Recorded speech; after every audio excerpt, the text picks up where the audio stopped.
Hello guys, good morning. Ayan yung nagsasabi na lagi daw kasi ako naka-filter. Ayan ngayon, wala akong filter, wala din akong suklay. Kasi naghatid ako sa anak ko. Tapos pagkahatid ko, siyempre, alam mo naman pag dumating na tayo sa bahay, marami na tayong mga kinukuting-ting-ting-ting. Yan, kung ano-anong mga naiisip gawin. Pero actually, napakarami kong pwedeng gawin. Kaya lang, siyempre, hindi pa ako ganun ka okay mag-work. So, nagkape muna ako. Gusto ko nga kumain ng rice. Ayan, wala po tayong filter ngayon. Yan po talaga ang tunay na mukha ko.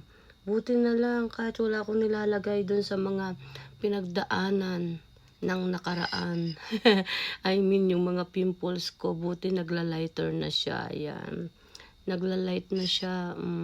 Ayan, mga dark spot. Kusa siyang nagla-light. Wala naman akong nilalagay dyan. Actually, kasi tamad din ako mag-aano ng mga mukha ko. Yun ang problema sa akin. Tamad din. Kasi siyempre, paano ko pa ba naman maaasikaso yung aking mukha? May anak pa akong maliit. So, normally, ito lang ang ginagamit ko na panglagay sa mukha ko. Ito yung, ano lang siya, moisturizing lotion, hydrate. Yeah, ito lang.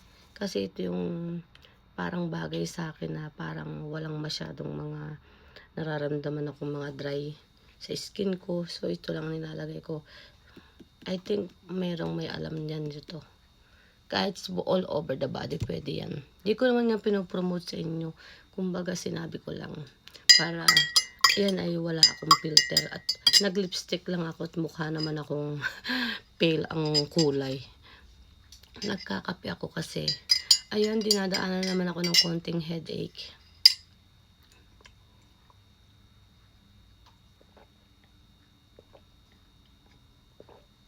Ito kasing kapeng ito, lumamig na. Gawa ng anak ko. So, pinalagyan ko na ng mainit na tubig.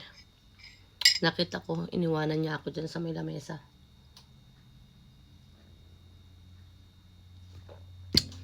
Finally, natanggal ko na din yung mga nakalagay na cutex sa kamay ko, sa daliri ko. Mas gusto ko pa rin na malinis talaga, oh. Buti na lang, naglakihan na yung mga daliri ko kamamasahe. Pero okay lang.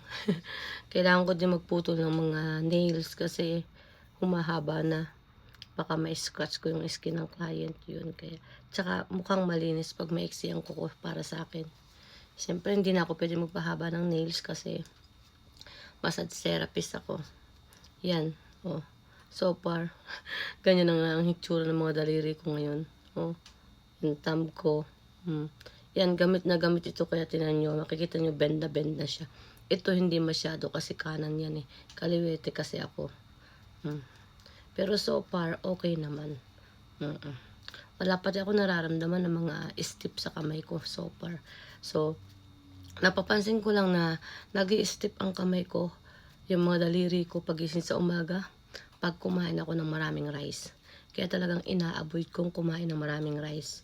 So, mostly isang beses lang akong kumain ng rice sa maghapon.